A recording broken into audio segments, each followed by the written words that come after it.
Thank you very much. Thank you so much.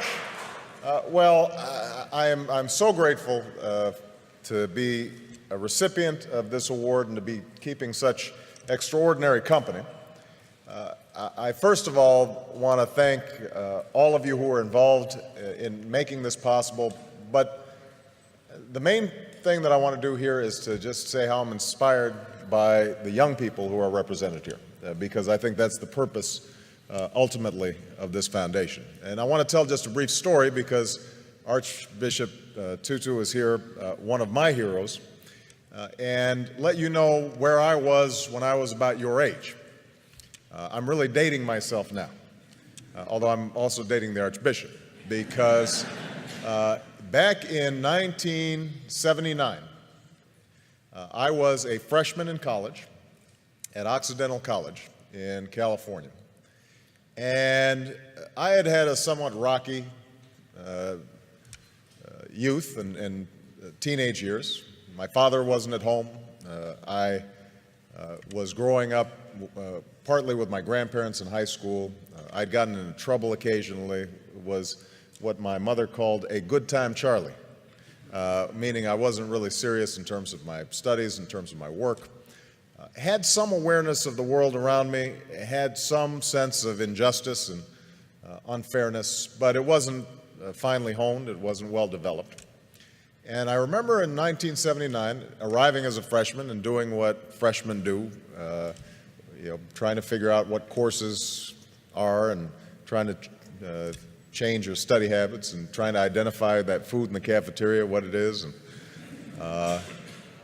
And we were visited on campus by a couple of gentlemen from South Africa who were representatives of the ANC in 1979, 1980.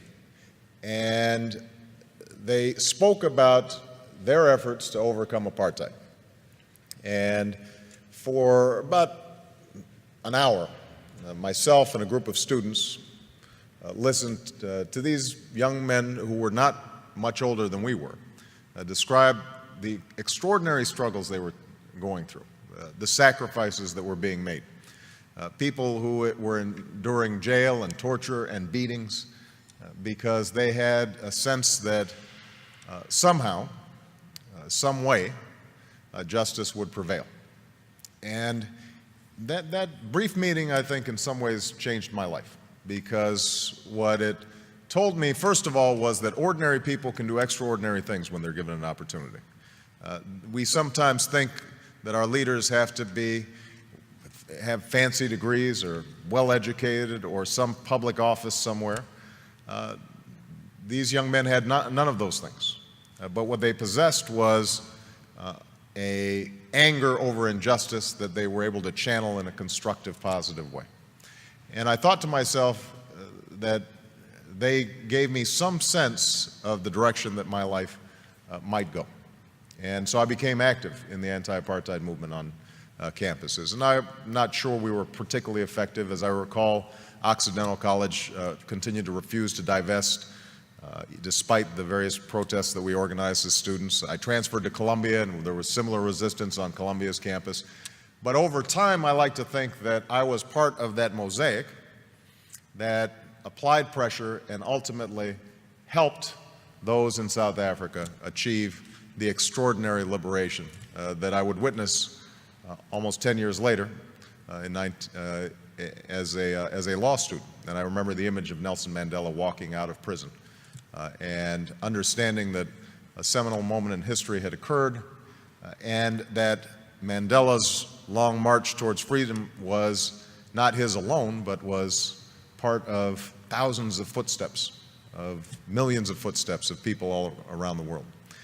And I trace back me getting involved in politics to that moment, because as a consequence of that organizing on a college campus, I became a community organizer. As a consequence of a community organizer, after going back to law school, became a civil rights attorney.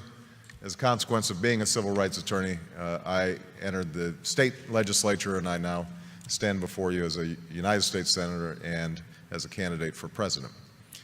And so the primary message I guess I have in receiving this award is that all of you represent enormous potential and enormous possibility for change, because we all know that injustice still exists.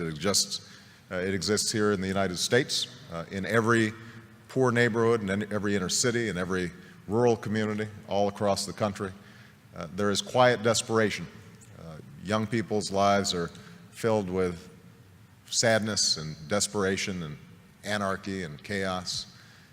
And obviously all around the world, we see those same symptoms of hopelessness made manifest in places like Darfur, in places like the Middle East, in places that too often are forgotten about and not written about until they flare up in tragedy.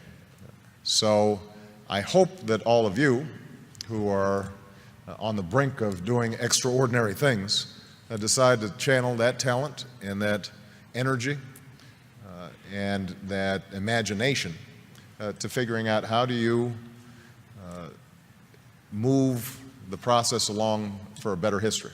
You know, how do you put your shoulder against the wheel and move that boulder up the hill?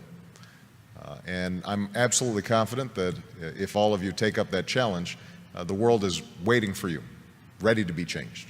Because I think we live in this moment in history right now where the hunger for change, the hunger for something new, the desire to break out of the ordinary, the self-interested, the petty, the trivial, is everywhere. And they're waiting for you. And so I hope that as you see the recipients of this award, you recognize that it's actually more of a tool to give you a little spark and drive you in the wonderful directions that I hope your lives take in the years to come. So thank you very much. Appreciate it.